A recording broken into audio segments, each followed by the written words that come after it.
Chasing my dreams, but they keep on fading away.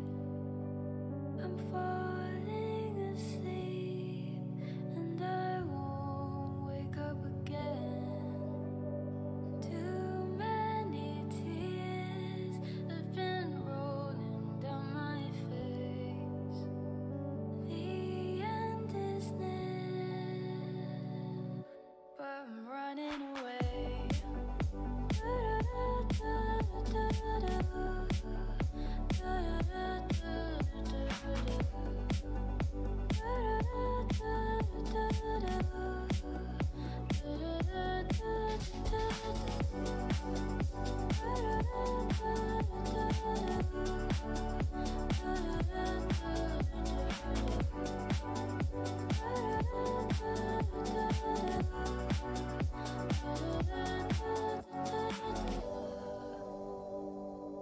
I'll be standing in front of my worst nightmares. I'll keep fighting all the demons in my head. Chasing my dreams, but they keep on fading away. There we go. There we go. We want that all the way up. Nice. Nice. Hopefully we're not feeding back. Oh wait, we don't want that. Finally had the school dream. Hey, you finally had the school dream? Welcome to the club. Now you'll never get rid of it. The dream, what school did you go back to though? Did you go back to high school, middle school? Did you go back to college? Marissa, what's going on? Angie, hello. That's me. That's my name, Jesse. I had a dream that I was gonna ask me out, that he was gonna ask me out in 1 or 2 weeks. Why? Probably because you wanted to ask you out. Dreams tell us what we want, you know? So if you're dreaming about him asking you out, it's probably because you wanted to ask you out. For sure. I think it was high school. Usually it's back to college.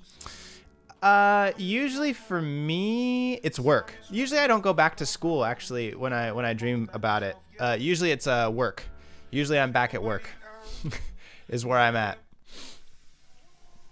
Had a dream that your car got stolen. Oh my goodness. So if you have a dream about your car getting stolen, it's about your independence and autonomy, right? It's about your control over your life. So if your car's getting stolen, you're feeling out of control, like someone stole control away from you. Yeah. I had a dream about him and I was told he was talking about me. Ooh. See, and that happens a lot. You know, just as human beings, like, it's very common that when we're thinking about someone, they're also thinking about us too. So it's not that, like, just because you dream about them doesn't mean that you're necessarily like, you know, doesn't mean that you're necessarily like psychic or able to enter into their dreams. Science hasn't been able to prove that. But what it does mean is it's very common. Like if I'm thinking about you, you're thinking about me. Like my wife would think about me and I would think about her. So we'd have dreams about each other. The guy you have a crush on might also have a crush on you. So they're talking about you, thinking about you, right? You've run across each other's paths. So it makes sense. It totally makes sense. That's why. The whole manifesting inside of someone's mind, listen, I can't tell you if it's real or not. If you believe it's real and that's part of your like spiritual beliefs, I love that for you. I was actually thinking of an interesting topic this week. I was wondering if I should make like a TikTok series. This is me being vulnerable. I'm crossing my arms. You can tell by my body language and fidgeting. I was thinking about making a TikTok series about dreams that you will have based on your astrology sign. What do you think? What do you think? What's up, Julie? Hey, what's going on? What's going on? We are live everywhere, by the way. Live everywhere. Live on, if it's working right, I should be live on YouTube. I should also be live on Instagram, but I don't think it's working right, if I'm going to be honest. I'm having a heck of a time, dude. Can you watch Instagram lives on your computer? Yeah, I don't think I'm live on Instagram at all. That is not working. Damn, man. One of these days I'm going to figure this out. I'm going to figure this out one of these days. Does star sign affect dreams? No. Does your star sign affect your dreams? Here's the thing, right? Your personality affects your dreams. So if your personality is very like bold and outgoing and confident, you're going to have dreams that reflect that. If your personality is very timid and shy and unsure of yourself, you're going to have dreams about that. So it depends on if you believe in astrological signs or not, right? If you do, and that shapes your personality, yes, your personality absolutely is going to play a huge role in the dreams that you're dreaming. So yeah. Yes, but I'm using it's personality dream videos, exactly. But I'm using astrological signs as a way to talk about personality, right? Because it's pop culture. It's really in vogue right now. You know what I'm saying? So that's what we're doing. That's what we're doing. Oh, I forgot to click the button. That's why it's not live. I didn't click the button. Oh my gosh. I wonder if I can see this on here. That's what it is. Okay, now I'm live on Instagram. Wow, that's crazy. I can see it. Oh, I forgot to click the I'm an idiot. I love it. But how will I know which one I'm supposed to actually watch? This one. You're here, I'm here, we're connecting. This is the one you're on. If you're on Instagram, you're on Instagram. If you're on TikTok, you're on TikTok. If you're on YouTube, you're on YouTube. It's not about where you need to be. It's about me being everywhere so that way I can meet you where it's most convenient. That's what it's about. Oh, man. Oh, let me scroll over so I can see the... I'm an old man. I got to scroll over. Come on, man. What did that go away? So you see me like swiping at my screen. Oh, the series. Oh, it'll be on TikTok. Maybe I'll make a YouTube video about it too. It'll be everywhere though. I'm thinking about trying it on TikTok and seeing how it goes. Lately, videos on TikTok have been kind of like, even like look at the views up here in TikTok. Something's going on with the algorithm or whatever. It's changing again, as it always does. It goes through these cycles. Yeah, oh, that's not what never mind. I don't know what you mean. I'm a Cancer. That's my zodiac sign. I'm a Cancer. Wee Head 69 back in the chat. It's the name, man. The name just lives on in infamy. Lady Firefly, have you been feeling it too? Have you been feeling the algorithm? It's weird, man. Like, I've been posting some stuff that I'm like pretty pumped about, and it's just like getting low views. But what's funny is my videos from like 3 months ago are being like pushed. Like the video that went mega viral got pushed again for some reason. It's up to 11 million views. And then the video of the transition that like went viral, it's going up again too. So it's like TikTok's now pushing like old videos. It's weird. Yeah, I don't even get it, man. My mission is to continue to make the best content for you. And if you're here and you're enjoying it and we're connecting, that's all I care about, man. I don't know. I don't give a whatever. There's children on this app, so let's not curse too bad. Almost on me. Oh, I'm only getting half of this one, Dana. Almost on me. I wake up, see them, turn on the light, and nothing. Please tell me what that means. Ooh, it sounds like Dana, it does sound like you are having what is called a hypnopompic hallucination. And a hypnopompic hallucination happens when you're waking up and you see a shadowy figure in your room. Now, this happens because you're not actually fully awake. You're actually still dreaming with your eyes open. Most likely, most of the time it happens when you're in an episode of sleep paralysis. So that could be really what's going on.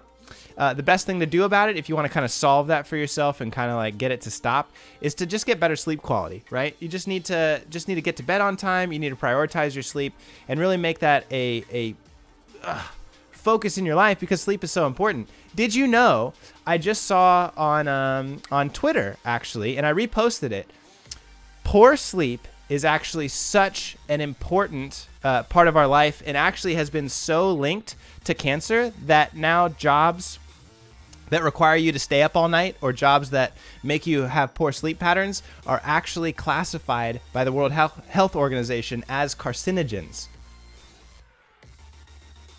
Wild, right? Wild. So I thought that was pretty crazy cool. Pretty crazy cool.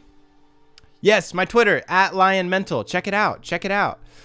You can see all the stuff all over the place. If you want to check out the latest and greatest of the YouTube vlog, that's YouTube Dream App. If you want to see me, I'm TikTok, Lion Mental Health, on Twitter @LionMental. It's either Lion Mental Health or Dream App. That's where you'll find all my content. All the YouTube stuff, though, the YouTube page is growing fantastic, man. I'm like super pumped about all the stuff we're doing on YouTube.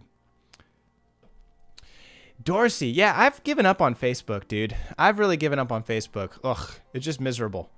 Just miserable. Facebook, I feel like Facebook is the most toxic social media platform right now. Do you guys? Yes, Lucid Dreaming, episode 40 of the Tripping Off podcast. Can you say what it's called one more time, please? Yes, it's called a hypnopompic hallucination. HYPO, hypno, HYPNO, hypno, POMP, pomp, ic, IC. HYPNO, POMPIC. Did you see how hard I had to think about that? God damn. Trying so hard. I can't spell that shit. Jeez. What's the best way to contact you? Hey, Marissa, best way to contact me? Ugh. Tough. What do you want to contact me about? Probably send me 2 more times, please. Dana, you're going to have to Google it, man. Listen, click on Google. All right, listen, I'll do something for you. Hold your phone up to your Google Home or whatever, or Alexa. Alexa, define hypnopompic hallucination. You're welcome. I dreamt something yucky. Dorsey, what did you dream that's gross? And Raylan, spelling bee days are coming in 5 years. Spelling bee days? Oh, because I have a child? I'm going to have a child? Raylan, you were correct. The chair is back in the throne room, baby. Look. The chair is back. Raylan, you were absolutely right. Hypnopomp. I don't think it has an N. Raylan, you put hypnopomp I think it's hypnopompic, no N. So type it one more time. Ooh, April had a dream about 2 gay people. So interesting. If you had a dream about 2 gay people, depends on a couple things first, right? So every time you interpret a dream, there's always 2 levels. Hypnopomp. Well, you missed the M now. HYPNOPOMPIC.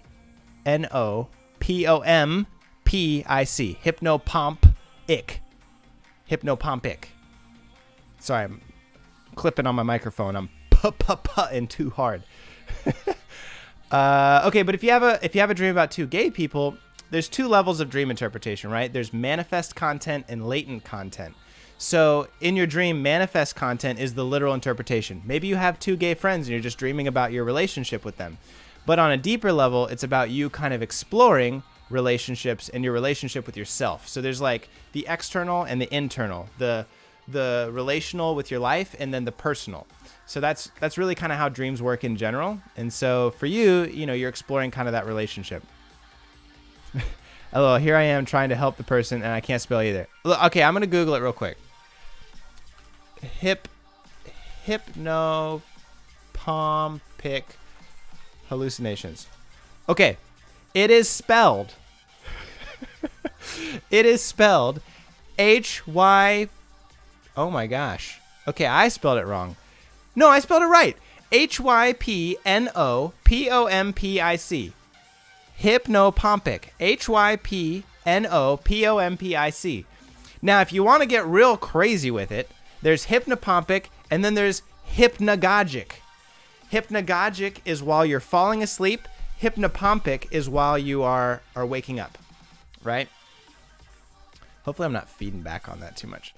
The other one is while you're waking up, right? So that's what that's all about. That's what that's all about.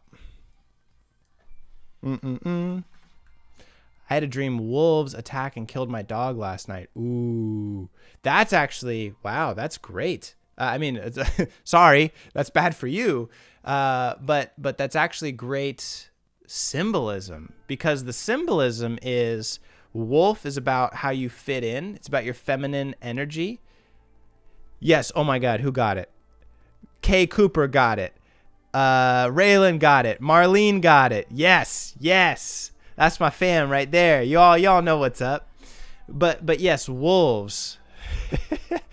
Wolves are all about if you fit in, right? And it's about feminine energy. It's a very spiritual symbol, right? Wolves howling at the moon. There's a deep connection with the feminine and with that kind of energy.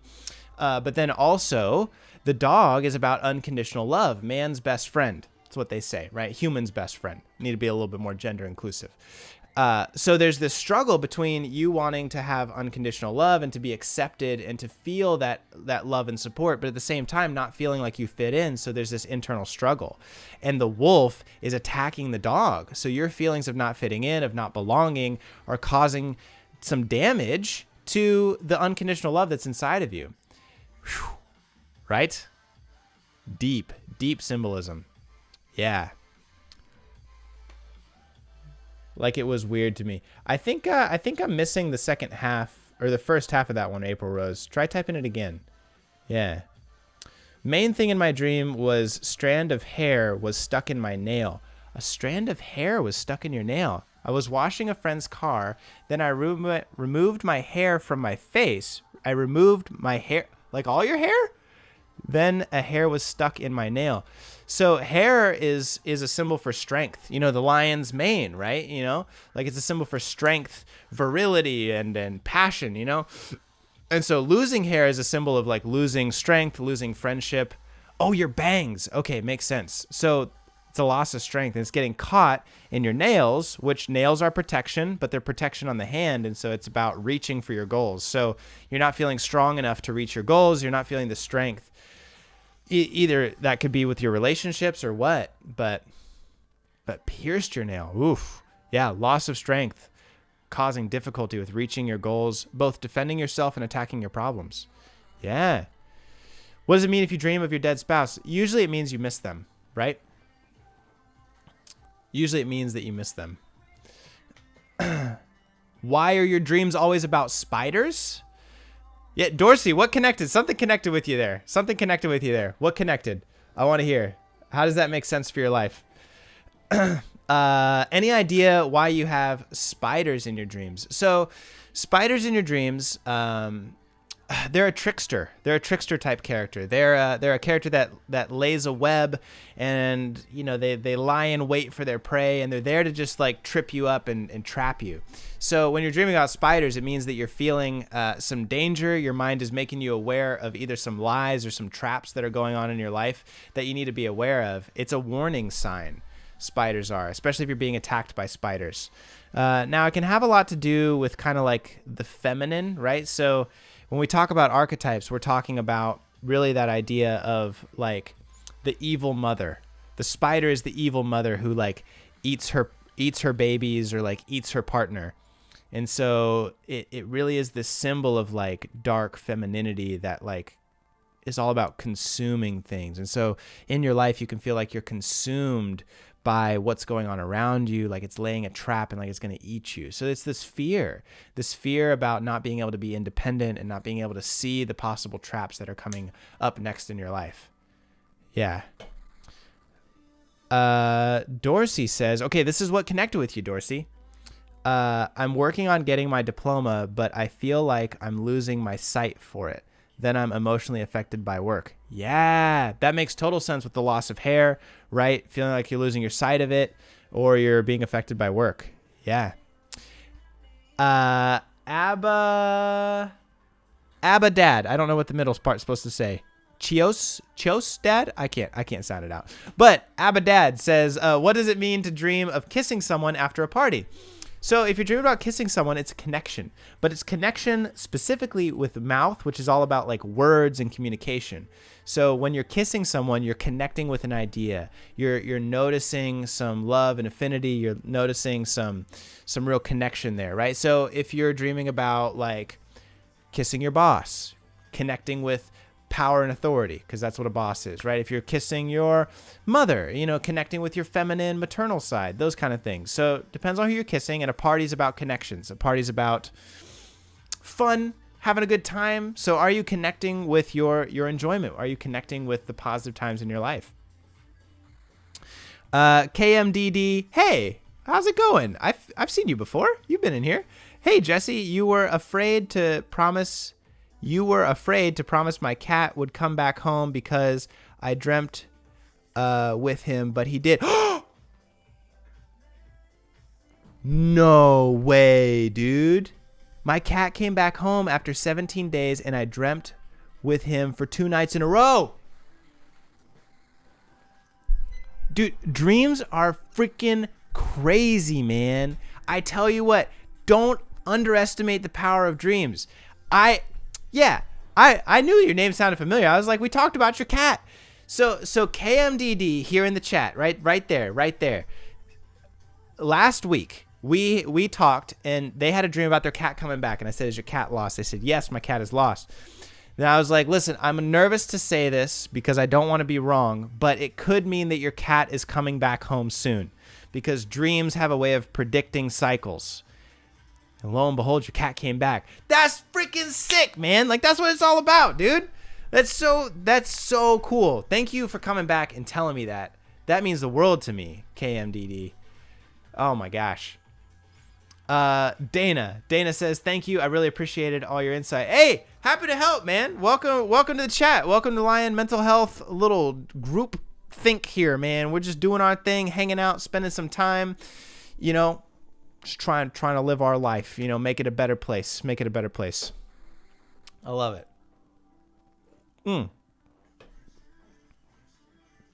Dreams do feel like they do come true or have some meaning.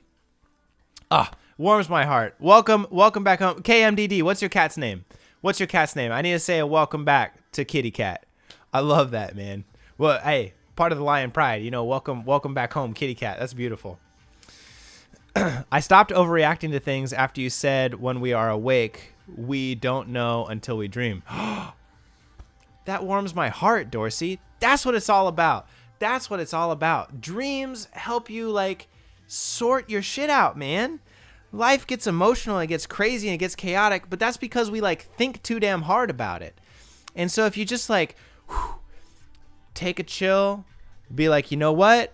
I'm absorbing this. I'm going to make sense of it when I go to bed tonight and when I dream. It really just gives you some peace and some confidence back in your life, man.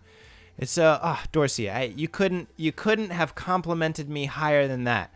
Just by saying that your life has gotten better, that is the best thing that you could ever say. Yes, I love that saying. I'll dream on it. Instead of saying I'll sleep on it, just say I'll dream on it, right? I'm going to go to bed and I'm going to dream about it. Welcome back to KMDD's cat, Skrillex. Welcome back, Skrillex. I hope you had a great time on your little 17-day adventure. Please don't scare the crap out of your parents like that, okay? We care a lot about you. We want to make sure you're not hurt and in danger.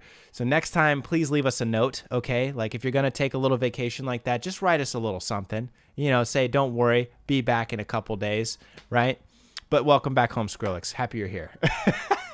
Happy you're here.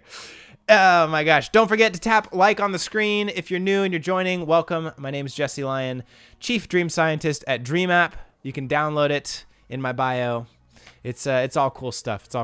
If you're having trouble with your dreams, you want to talk with a dream expert, there's no better place than to talk with the experts inside of DreamApp. It's a really great spot. We've worked really hard on it, man. Also, the entire Dream Dictionary is free on our website, dreamapp.io, right? So if you want to just look at the symbols and kind of check out the dictionary, maybe you're not ready to jump full into dream therapy, then check out the full list of symbols, dreamapp.io. But if you're ready to talk to an expert, you're ready to work on your dreams, DreamApp's the space to be. Link in my bio. Check it out. Man, I know, it's so funny, right? So funny. I also stopped. Oh my gosh, Marissa, thank you for the sub. Welcome. Put the emojis in the chat, man. Marissa, do you got any questions I can answer for you? I just appreciate you so much for supporting the channel. Thank you, Marissa. Mwah. Love you, man. I'm so glad you're here. Yeah. The kitty should write a note. You know what I'm saying? Like, we got all of us, like freaking out, man. Yeah, just leave us a little note. Say, hey, I'm going on 2-week vacation. I'll be back next Tuesday, okay? Sub sandwich. Yes, sub sandwich, man. Sub sandwiches in the chat. Hey, we're trying to reach the goal of 40 subs. If you want to be here and live for subscriber only live on Friday, you got to sub to the chat. You know, if you want that special privileges, you want that special time where just the subs hang out, you know, we're live every Friday trying to reach that goal. 40 subs. Oh my gosh, I love you guys so much. Dude, I'm going to be honest, man. Today's been a tough day. For me. Lady Firefly, that's one of my favorites. We made an anime emoji of Sigmund Freud that says the interpretation of dreams. I freaking love it, dude. Do I have it over here? Hold on. No. I've got the Lion Mental Health hoodie. The other one's out there. I'll have to get it. Yeah, dude, it's been a tough week. If you all don't mind, would it be okay if I monologued about some thoughts that are on my mind right now? I've got some thoughts that I've been percolating with, and I would love to share them with you. It's going to be a bit of a monologue. It's a little bit of a speech, maybe 5-10 minutes. Would that be okay with you, or do you got some questions that we need to? Some comments were filtered to protect the community's experience. Oh, it says it filtered out some comments. TikTok censorship, man, is just absolutely wild, dude. Oh man, thank you for the ice cream cone. Okay, all right, monologue time. Listen, all right, let me turn this music down for a little bit here. Okay, here's my thoughts, and I got to share this with you. I'm gonna unpack this. A little bit, but here is what I've really been thinking and what I've really been struggling with. Maybe not struggling with, but in life, it is really important that. In life, it's really important that we have both goals and missions. And a goal and a mission is very different from one another. A goal is something that you can achieve. It's little steps along the way that help you get to where you want to be in life, right? So like a goal is I want to drink 2 liters of water every day, right? I want to work out 3 times a week. You know, a goal would be I want to grow my business, right? That's a goal. A mission is much bigger than that. A mission is something that you'll never achieve in your lifetime. I don't know. Raylan, what did it say? What did it say it did? Wait, it told you it did that? I don't know what you're talking about. A mission is something you'll never be able to achieve in your lifetime. This is something like a great example is, you know, Elon Musk said that he wants to make human beings an interplanetary species. No way human beings are going to become an interplanetary species before Elon Musk's death. That's just too big a goal. It's impossible, right? Now, I don't know if you know this, but Dream App and dream interpretation. No. I'm not quoting Elon Musk. I'm just saying like this is an example, and he's a very popular figure. So okay, we can use him as an example for that, right? But a mission is something unattainable. It is something that guides everything that you do in your life. So for me, I think I just need people to understand dream interpretation and working with dreams is a lot more than just something fun that we do. It's a lot more than just entertainment or even mental health. The reason that I am so passionate about dreams and dream interpretation is that I love the controversy in the chat about whether I should grow my hair out or not.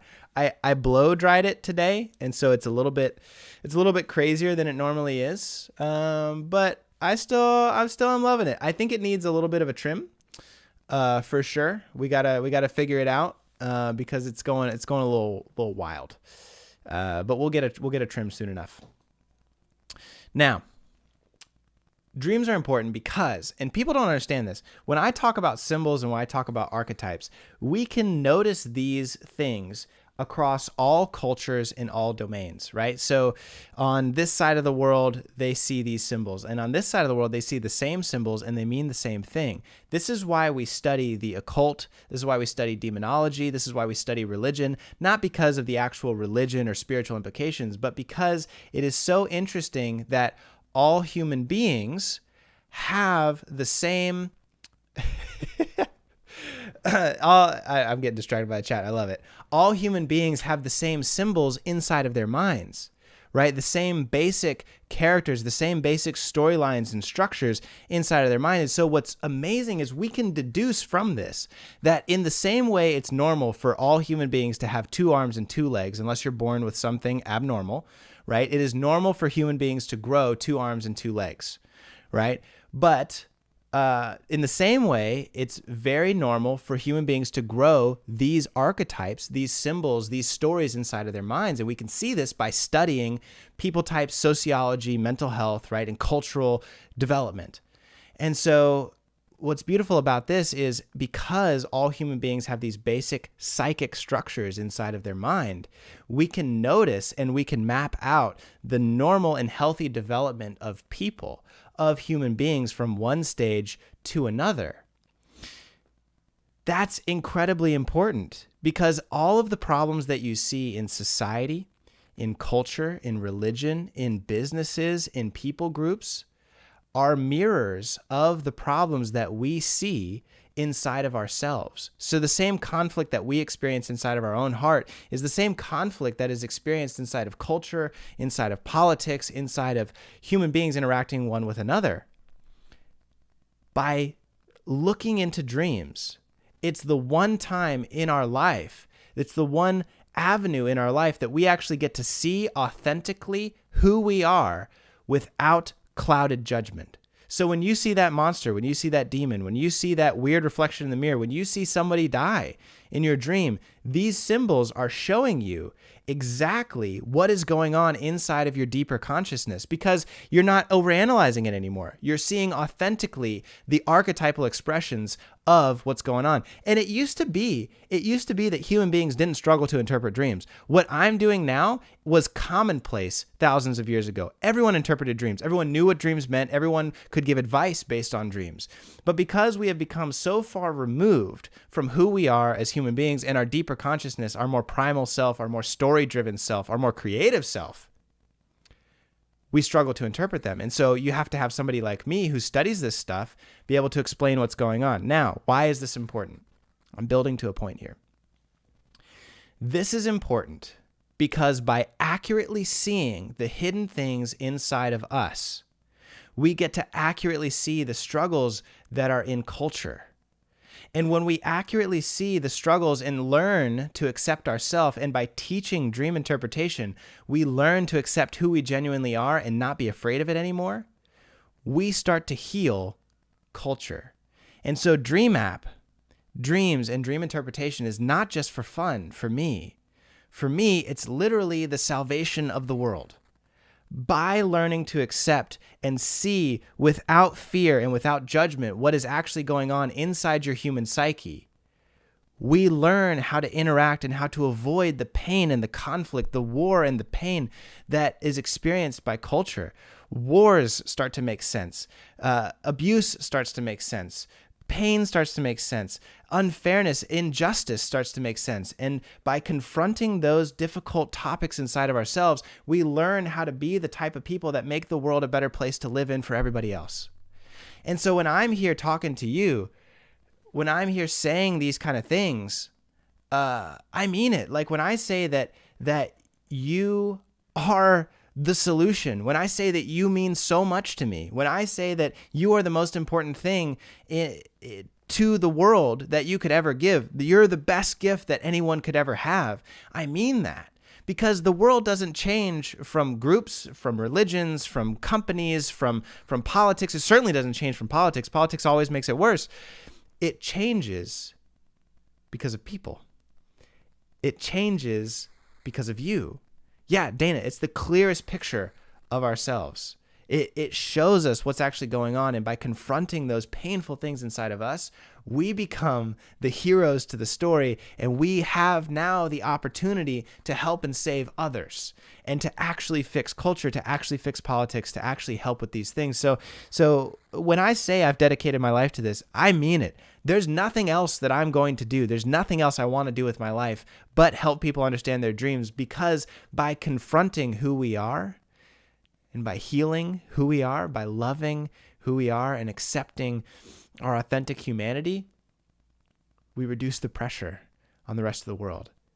We start to solve the problems that culture and that politics and that war and that relationships and that love sees, because all of those are mirrors of the struggles inside of ourselves. And so I told you it was going to be a bit of a monologue, but I just wanted you to know how important this was to me, and that of course I have goals along the way. I want to build this. I want to grow this. I've got a sub goal in the chat right now. Gosh, it seems so ridiculous. But beyond the goal is the mission. And the mission is that by learning dreams, by understanding what is in our hearts, and by seeing it accurately through our dreams, we start the process of healing the world. And I really believe in it that intensely. And you may think I'm crazy. I may sound like I'm absolutely bonkers, but I mean it with that level of passion and that level of intensity. Monologue concluded. That's what I had to say. It's been on my mind. I've been thinking about it a lot.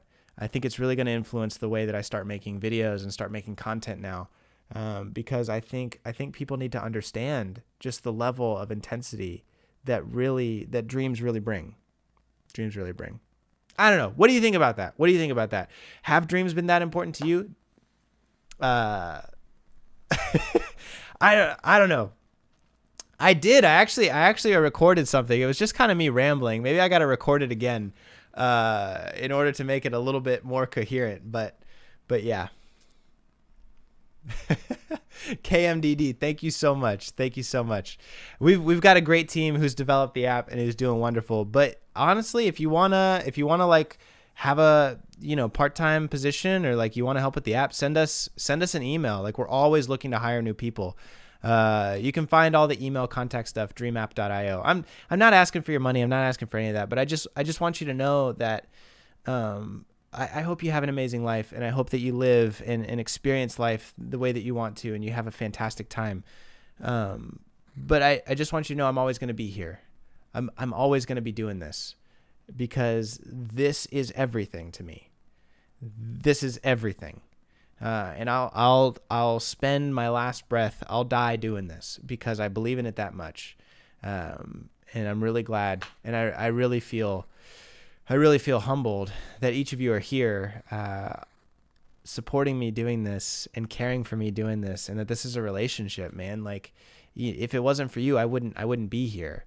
I'm just one guy with a dream, pun intended. Means the world. Dana says, so having answers to why and what it is definitely helpful. I'm cranky when I'm sleepy. Yeah. Having the answers and kind of learning about this stuff.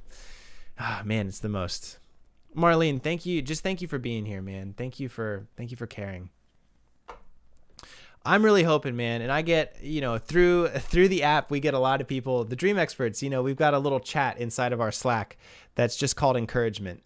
And so every day I see messages from people who have talked with the Dream Experts, and they've communicated with them, and they've talked to them about what's going on, and they tell us, and we're just so encouraged by those comments where they say, hey, I was so down. I didn't know if I was going to make it out of bed the next day. I didn't know if I was going to keep living. But I talked with you, and you showed love and care and compassion, and you accepted the parts of me that even I didn't think I could accept. And they found hope to keep going. And just the fact that I could do that for one person, let alone people every day who tell me this, there's nothing else I want to do with my life. There's nothing else that matters to me besides that. Like, I can't express. There aren't words to say how meaningful that is. Like, to have a significant impact on another human being's life. There's no greater euphoric feeling than that. It's incredible. It's incredible. Dorsey says, literally dreams showed me I could share my feelings even if I didn't like them. Yes.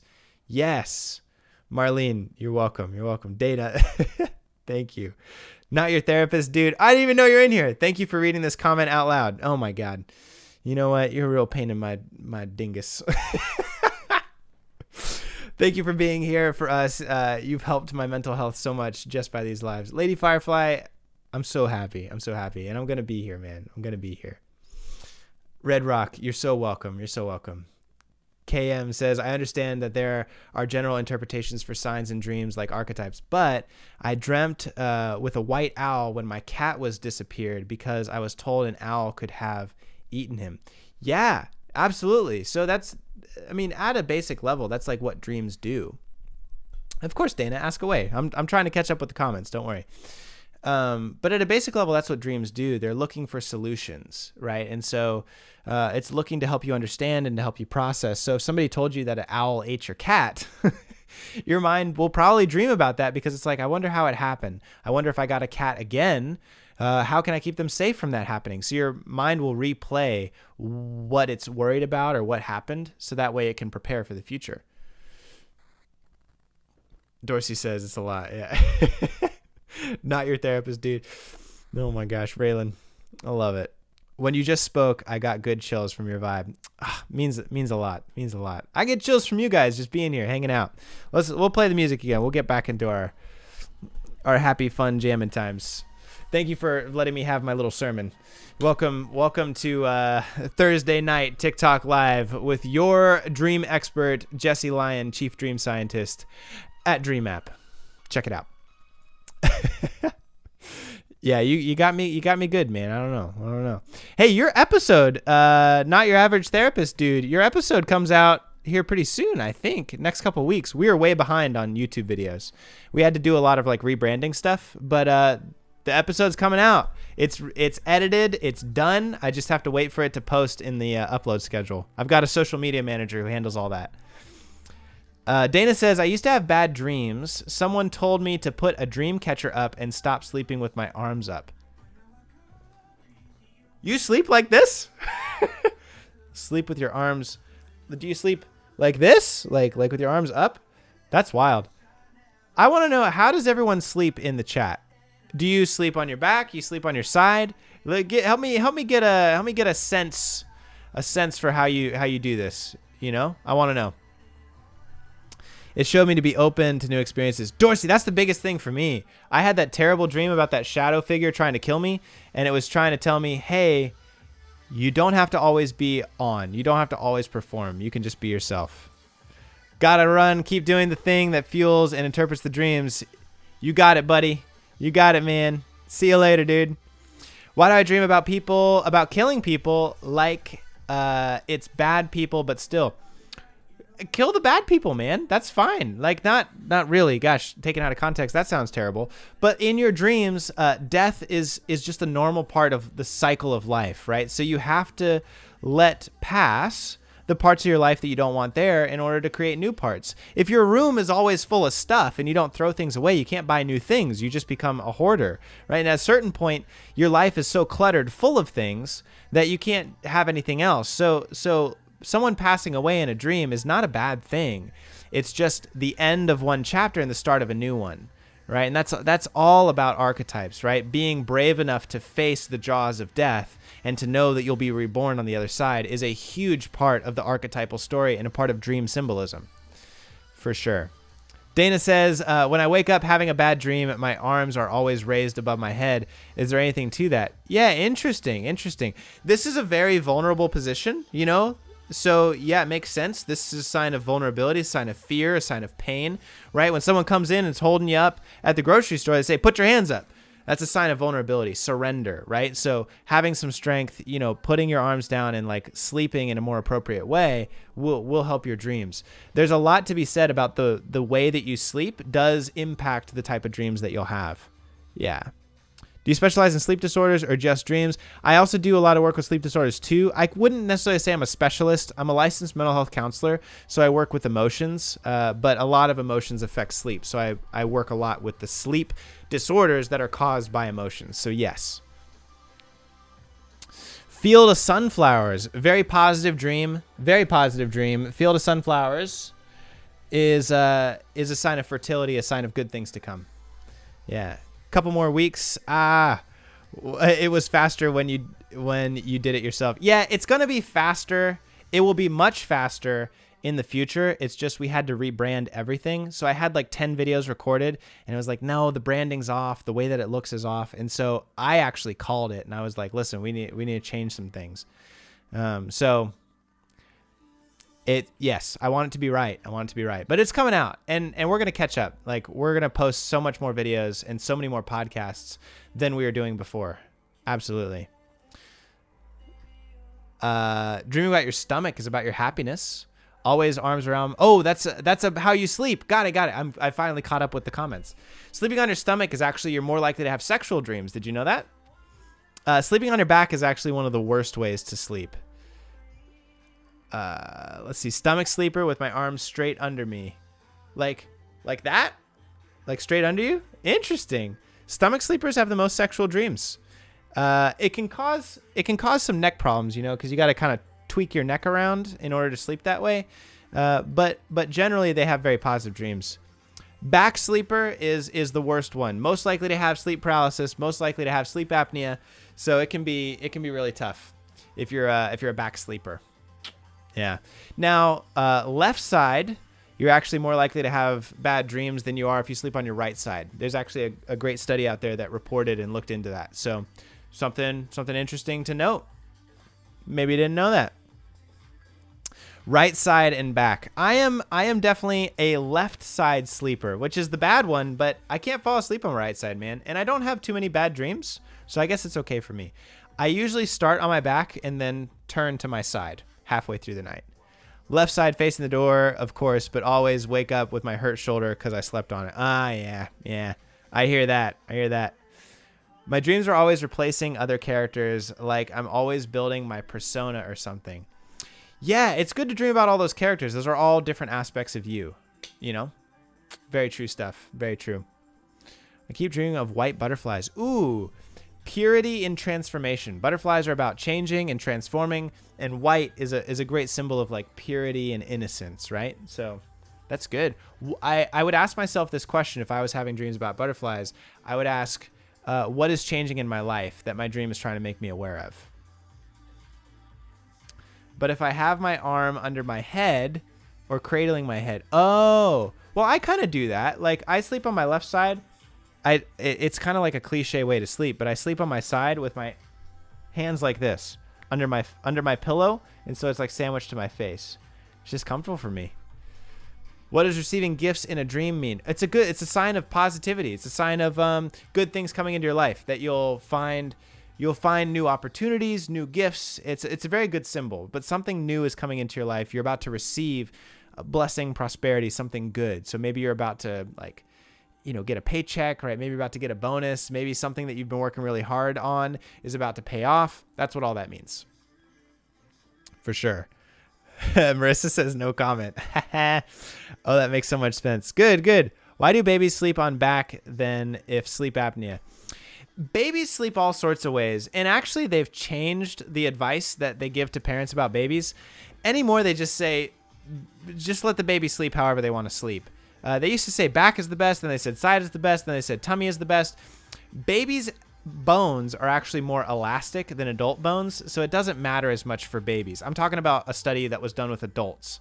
I can't tell you what babies dream when they sleep.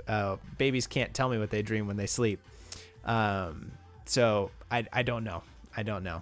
But I don't think babies really get sleep apnea. Sleep apnea usually happens as we grow, and if you got poor circulation, poor breathing, maybe overweight can contribute to it a lot, and so it's your throat collapses while you sleep actually, and it makes it really difficult to breathe. That's what sleep apnea is. You actually stop breathing. Everyone thinks it's so weird when they see me and I'm like, I can't help it. Wait, what did I miss? How does Lady Firefly sleep? What did I miss here? Left side stomach with my right. Oh, wow. This is a lot. Okay. Yeah, I see you. Left side sleeper with / stomach with my right knee pulled up. It's weird, but I cannot sleep otherwise. So it's like, hold on. So you're like left side. Hold on. I'm Lady Firefly right now. Wait, okay, guys, we're going to play charades. Who am I? You're a good sport, Lady Firefly. You're a good sport. Yeah, I bet babies do dream of milk. Hey, Dorsey, I don't know. You said I lost 20 pounds. Am I celebrating with you or am I not celebrating with you? I don't make any judgments based on losing weight. If that was your goal and that is healthy for you, I love that. It's not about the weight. It's about you being healthy. I hope that's you being healthy, and I hope that you're taking care of yourself. That's great. If that was your goal, I love that for you. I love that for you. Nice. Okay, Lady Firefly. I got it. You do the knee thing? Okay, so listen. I've got well, when I was growing up, my sister, right? But now they're a he, him, right? They're trans. But they used to sleep. He used to sleep like this. Okay, I'm gonna demonstrate. With their knees up, like that.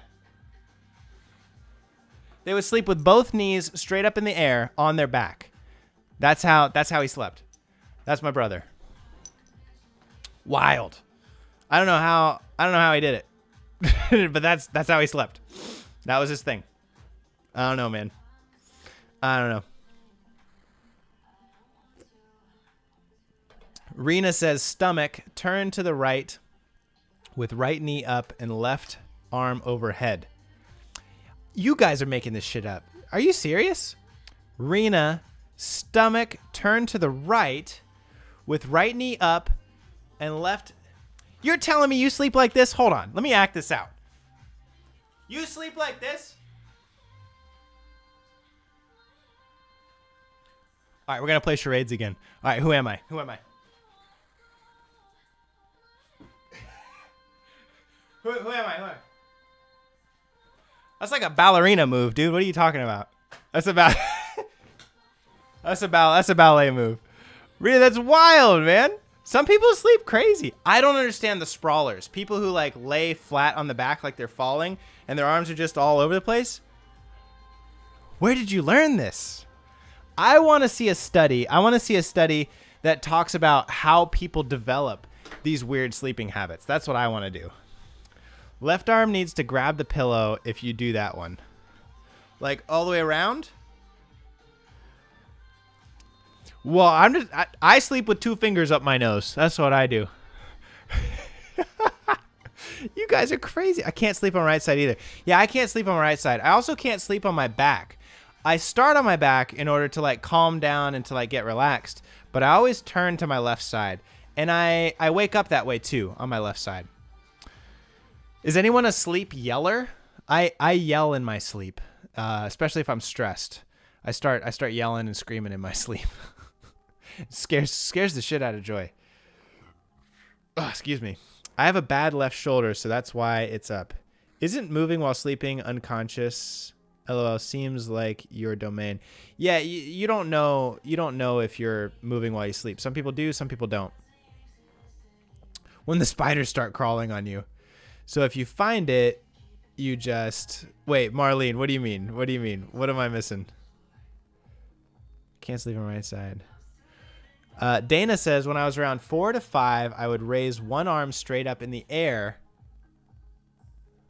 Straight up in the air to fall asleep? So you fall asleep like this? Like you're being taken towards the light? Like... That's like zombie pose, man. You're like... Wow, that's insane. That's insane. I mean, I'm not judging. I just like I've never heard of that. I guess I've never really asked too many people like how they sleep.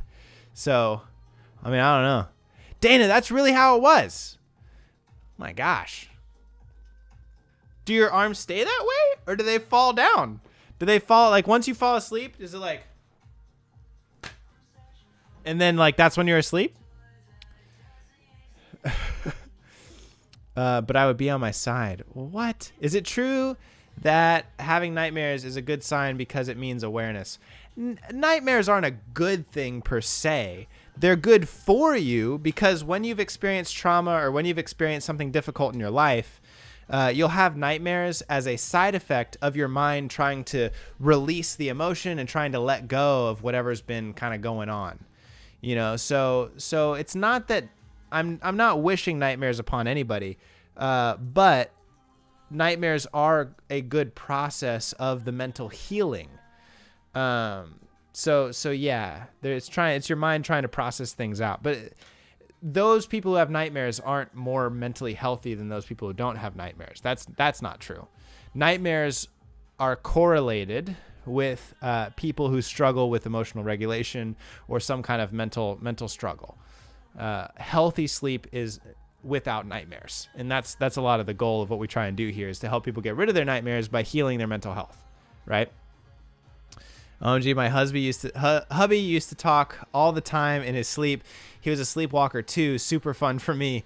Ah, man, you got to set up, I wish you would set up some cameras like Selena Spooky Boo does and like record him walking around. But that's cool. That's cool. You know, did you know, I can't say that there's a research article about this, but just in my personal practice, I have noticed that those people who have ADHD tend to be sleepwalkers. Something to know. I used to turn around and slap people in the face if anyone slept in the same bed as me. That's hilarious. There was one time someone like touched me on my chest, like to try and like move me while I was asleep, and they're trying to wake me up. And just out of a dead sleep, I just whack. I punched the shit out of them, man. Their arm. Actually, I think I was sleeping on the floor and they touched me with their foot to like shake me awake, and just instinctually I just whack. I didn't mean to, but I punched the shit out of their ankle, man. I thought people had to cry first to get to sleep. What? No, you don't. Do you cry every time you go to sleep? No, you don't have to do that. Okay. Mama Bear says, I had a dream I was looking for a place to sleep, and when dream me fell asleep, real me woke up. Oh, yeah. A lot of people will actually say that. A lot of people will say that when they fall asleep in their dreams, they wake up in real life. So that's kind of interesting. Not the first time I've heard of that, actually. So that's kind of cool. Yeah, kind of cool. How can you deal with PTSD while sleeping? Honestly, that's why I got into this whole thing. So I'm a clinical hypnotherapist and I work with dreams, but I work with dreams because of PTSD nightmares. So that's like a huge part of what I do. And the reason I interpret them is by interpreting the dreams, you can kind of help work through the trauma and it relieves the nightmares. So that's actually a huge part of like my practice and everything that's, I'm kind of into. So yeah. For sure. Dream interpretation would be the greatest recommendation. Also, get a good counselor. Like if you've got PTSD and you're struggling with your mental health, like go talk with a professional, man. That's what it's there for. You deserve that help. Now I make jokes about my life being dream me's dream. Yeah. Well, it brings up this great question, right? Like we spend a third of our life asleep and dreaming. And it makes you kind of wonder which is the real reality. I would argue that both are reality. It's just a different type of reality. Your dream reality is just as important. I would argue more important than your waking life reality. And I don't say real life and dream life. I say waking life and dream life because both are real. It's not that one's not real. They're both important.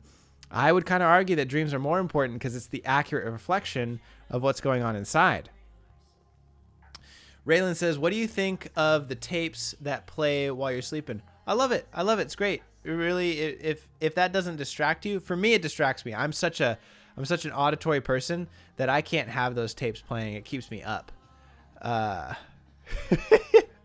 Lady Firefly, I will tell Joy that you feel for her when I scream in the middle of the night. I've been actually much less stressed lately, so I have not been screaming as much. Joy has told me, but sometimes I do. I love the tapes while you sleep, though. It's great. It sets your mind up good. It's like meditation. Yeah. All my cousins refused to sleep next to me when we went camping. Yeah, if you slap at people, I thought so. I would think so too. Red Rock sleeps with the oldies on. I like that.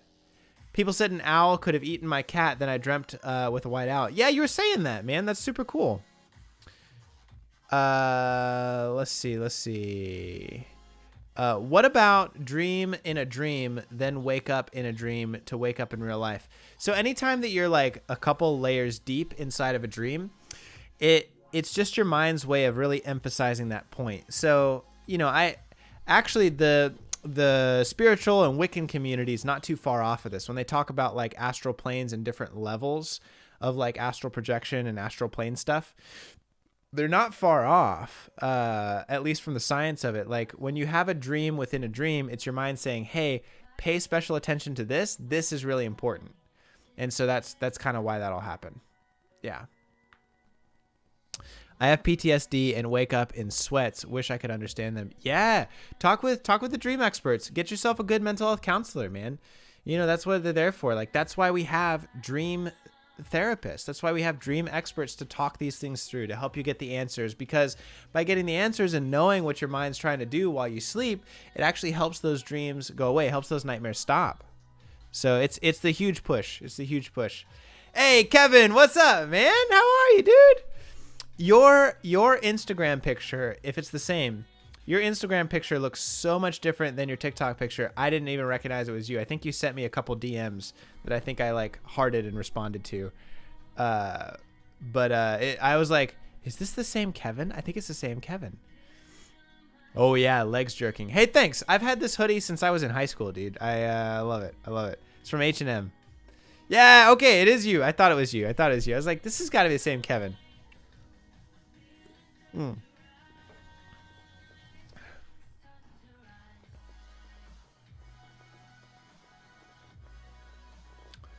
Dance break.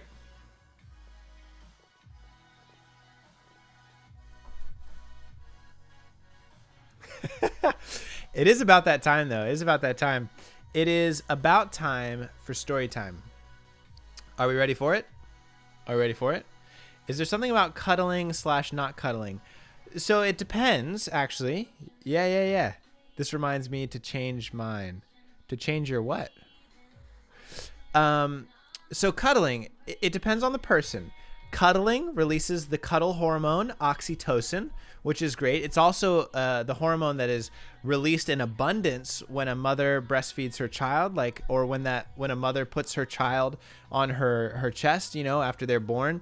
Just this wash of the cuddle hormone, the good, fuzzy, warm feeling hormone, oxytocin. So cuddling releases that hormone, which is really good. It reduces stress. It helps you get calm. It helps you fall asleep. But some people, especially like those with ADHD or on the autism spectrum, can be overstimulated by tactile sensations. So for them, cuddling actually disrupts sleep because it's too stimulating. And so it gives them too much to focus on when they're trying to fall asleep. So it depends on the person, but generally cuddling is very good for you. Sleeping with someone has been shown, just in the same bed, you don't even have to be touching, but sleeping with someone improves your sleep.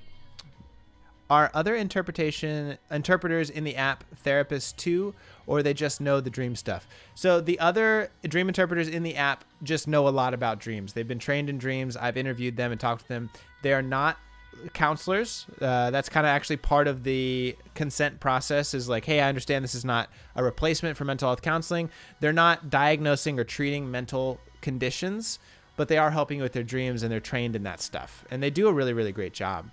I'm really proud of them. Do all dreams actually mean something? Or do most of it just come out of nowhere? No, actually, Amanda, that's a great question. All dreams mean something, but they mean different things. So like actually one of the big things that we just introduced in the app that I wrote is category identification. So there's actually 4 categories of dreams: wish fulfillment, venting, insight, and physical dreams. Those 4 types.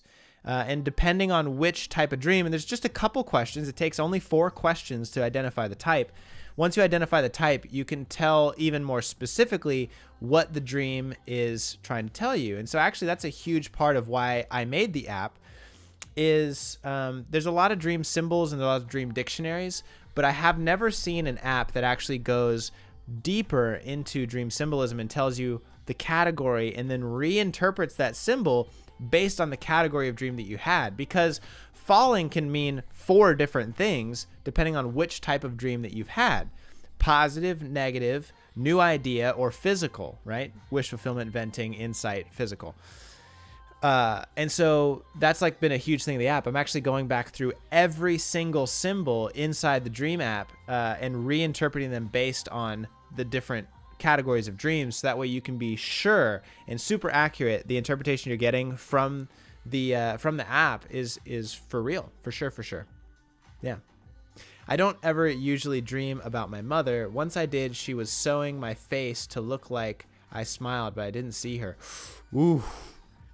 Some mama trauma, man. Some mama trauma. That's the evil mother, right? That we were talking about earlier. That wants to consume you and make you into what she wants. Yeah.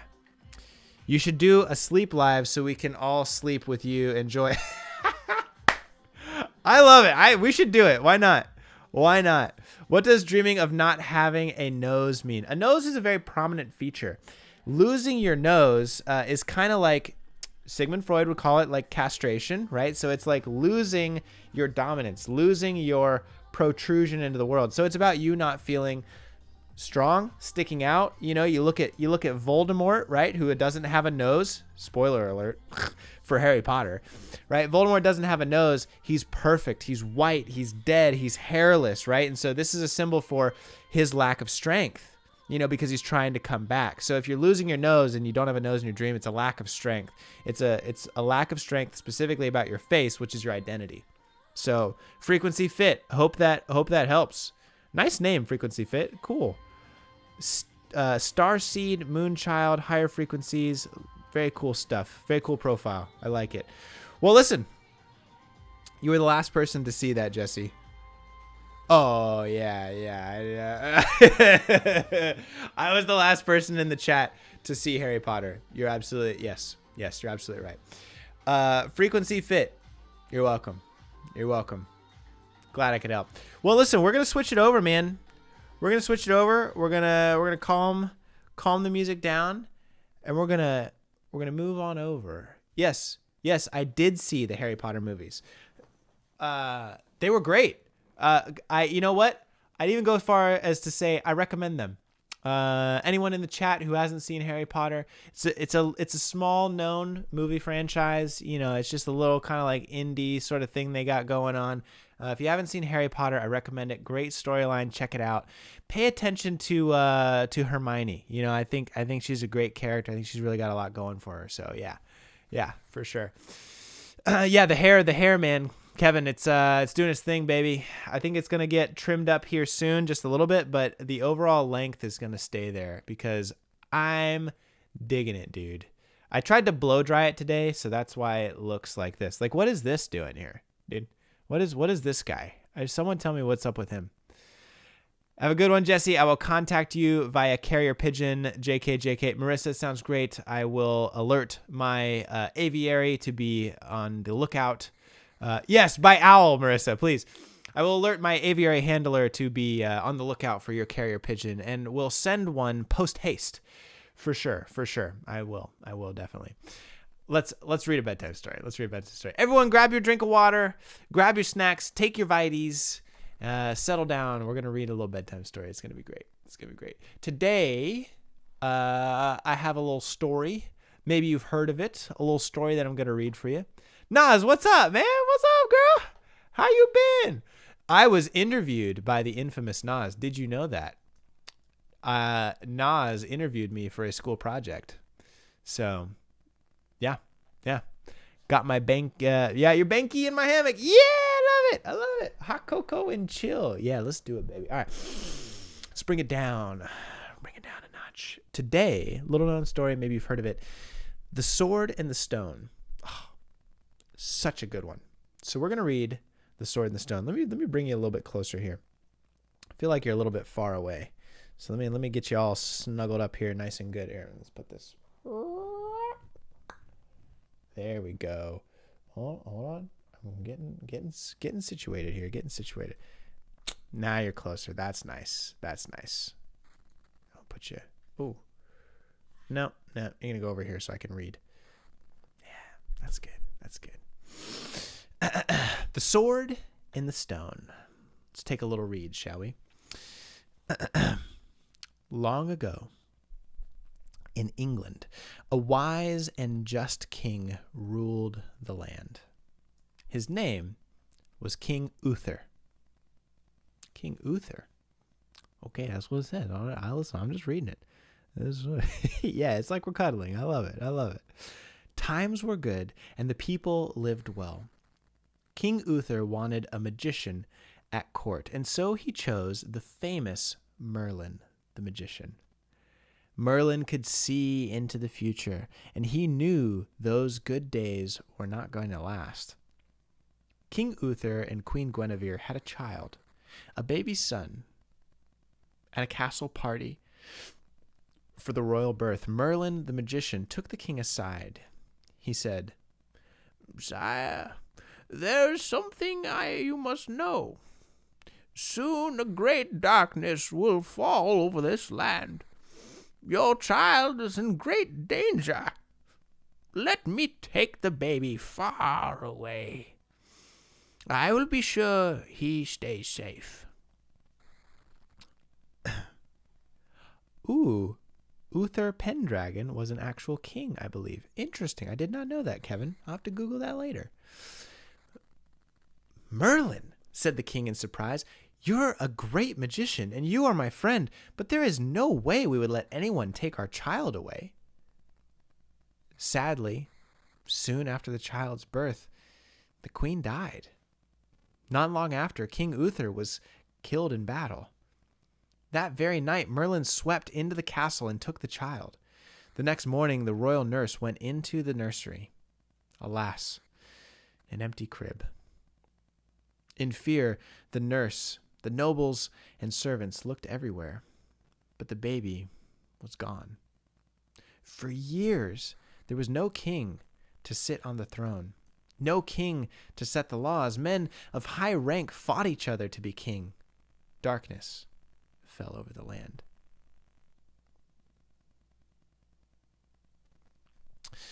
Robbers and bands of wild men ruled the streets of London. Evil men broke into houses and took what they wanted. Travelers on the road were jumped and robbed. The people of England lived in fear. Thank you for the rose, Luna. I appreciate that. Yet far away there was a quiet place.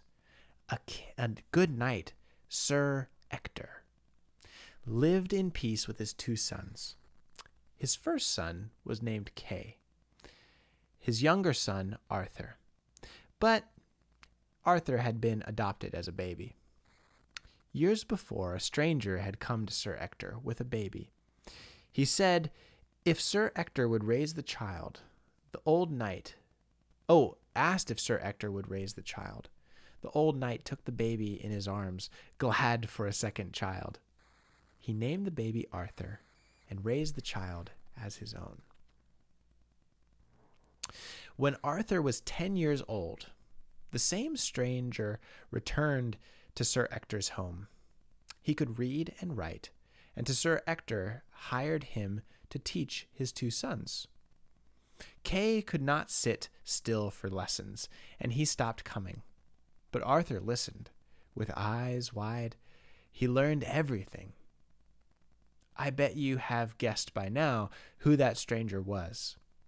Well, it was none other than Merlin the magician. Thank you for the mic, KMDD. At the end of each day, when Arthur finished his stories, that was time for the lessons. Merlin would sit with Arthur for hours and teach him about the world. Arthur was a thin lad, not strong like his brother Kay. Merlin said not to worry about that. He said what matters most was to have a heart that was big and strong. Merlin saw how the birds, foxes, and deer followed Arthur. He could see that the boy had a very big and strong heart. By the time Arthur was 16, his brother Kay had become a knight. He was now called Sir Kay. Arthur loved nothing more than to serve his brother as a squire. He kept great care of his brother's tunic and helmet, his spears and lance. One day, at lesson time, Merlin looked away. He stood up. "What is it?" said Arthur. "The people need hope," said Merlin. Oh, sorry, I forgot the voice.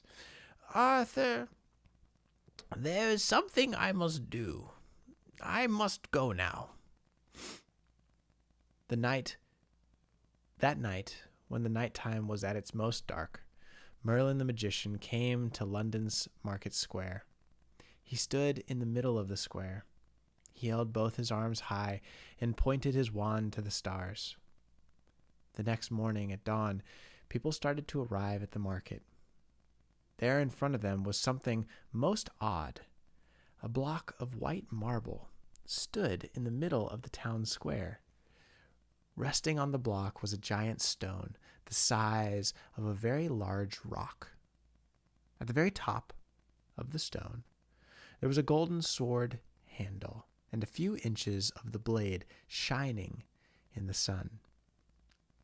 Yet, this was most odd. The rest of the blade was buried deep into the stone.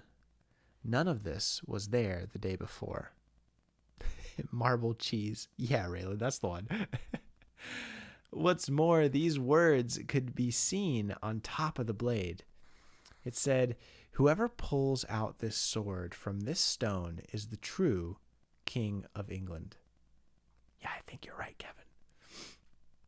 As soon as the crowd knew about the message, men jumped up to that white marble block, one after another. They gave the sword a yank. Each tried and tried, but the sword stuck fast. It would not move.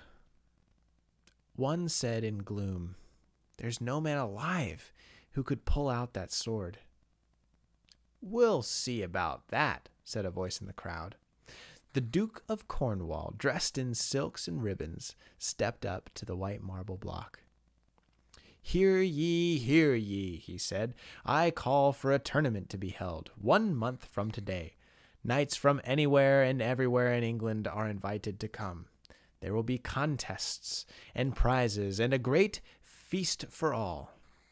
The Duke said to his wife, the Duchess, "If I know men, this tournament will draw the strongest, finest knights in all of England."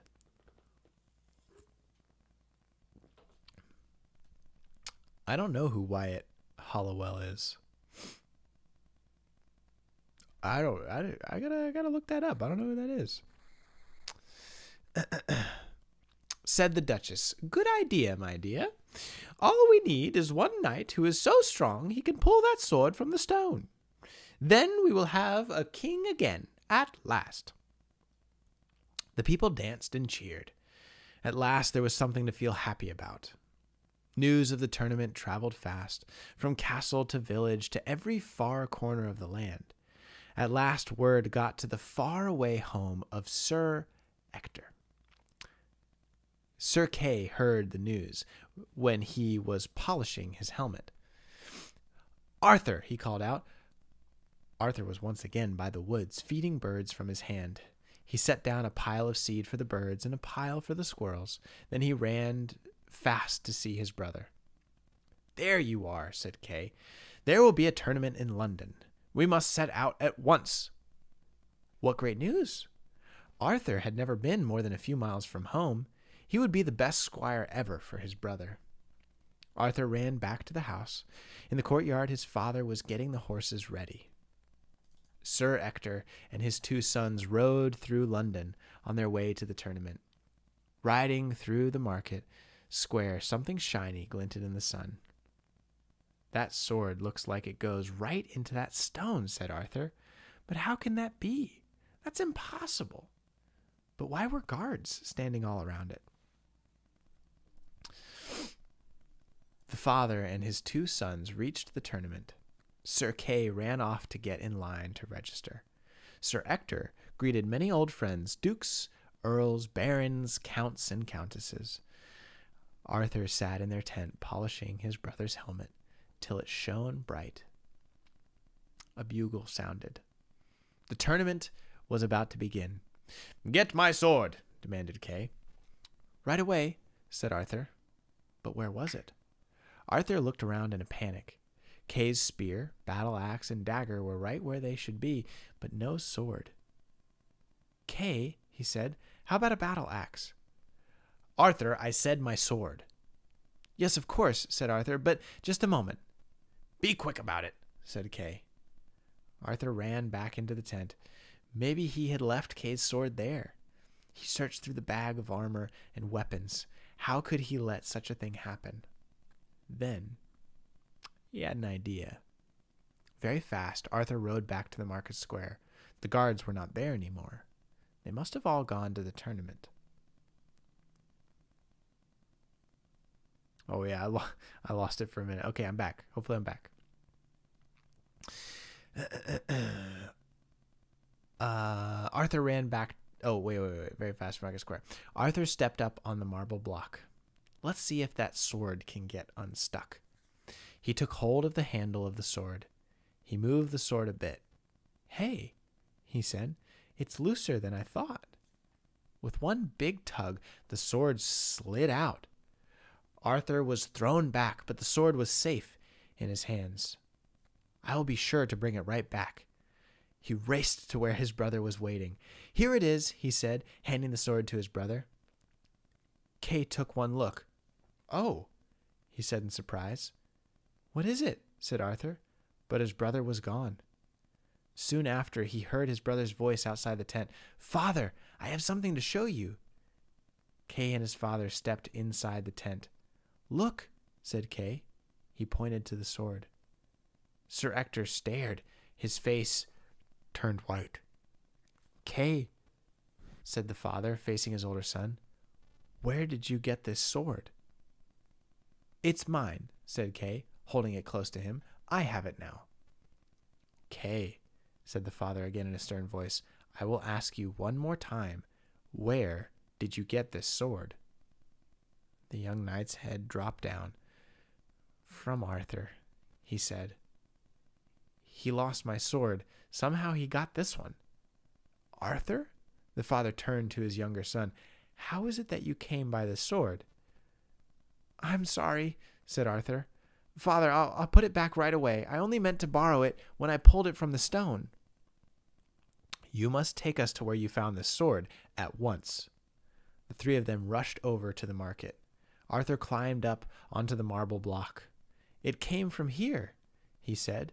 He lifted the sword over his head. Then he dropped the blade back into the stone. Now it's back. Hey, said Sir Kay, I still need a sword. He jumped up to the marble block, grabbing the hilt of the sword. He pulled and pulled, but it did not move. Kay shouted to Arthur, What did you do to it? Nothing, said the lad. You must have done something, yelled Sir Kay. Hush, both of you, said the father. It is better if no one sees or hears us. But it was too late. A crowd had already started forming. Hey, did you pull that sword out of the stone? Called one. Yes, said Arthur, I did. Do it again, called another from the crowd. Yes, let's see it. Arthur put his hands around the golden handle. With one tug, the blade slid out. Who are you? Called another voice. What is your name? Arthur, said the lad. Wait a minute. Put that sword back. A tall knight pushed forward from the crowd. Anyone can pull it out once it's been pulled. Go ahead. Put it back, son, said a voice. It was the Duke of Cornwall, the one who had called for the tournament in the beginning. All right, said Arthur. He slipped the blade back into the stone with ease. Let me at it now, said the tall knight. He jumped up and grabbed the handle of the sword, but pull and tug as he might, the sword would not move. Not even a bit. Who made you king? I didn't vote for you.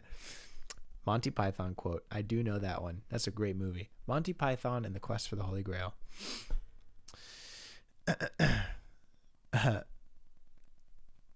Let's see. Another knight tried, then another, but no one could move the sword. Some waited, thinking the longer they pulled the sword, the looser it would get. But when each man took their turn, the sword did not move for them. Let the lad try now, said the Duke of Cornwall.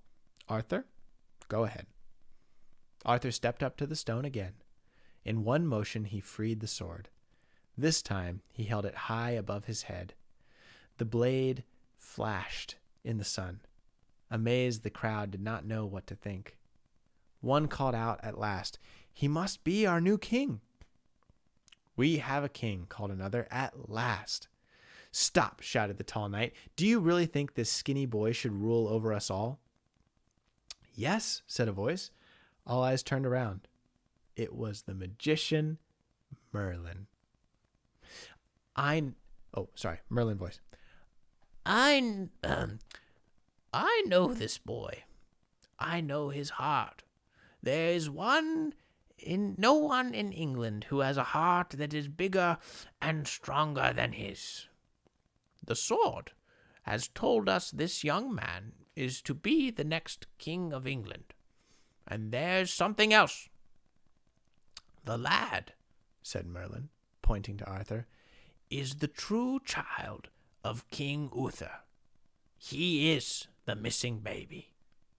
Cheers began to ring out. Hail, King Arthur, called someone from the crowd. Sir Ector fell to his knees, then Sir Kay. One person after another fell to their knees too. All cheered. At last, a king had been chosen, a fresh young king, and a new day for England. The end. Ah, what a beautiful story. I love King Arthur stories. I love mystical, magical archetype stories. They're so good, and they're such a part of like who we are as people, you know? Well, listen, it's been a wonderful night. Thank you all for hanging out, for staying, for sharing your evening with me. I'll be live again tomorrow for subscriber only live. I'll see you then. We'll be hanging out. You're almost there. Happy almost Friday. Got some good stuff. Big plans tomorrow. Big day. Get your sleep. Get your rest. I'll see you tomorrow. But don't forget, your mind's not against you. It's just misunderstood. And you know, I'm here to help you sort that out. So it'll be all right. You take it easy. I'll see you soon, all right?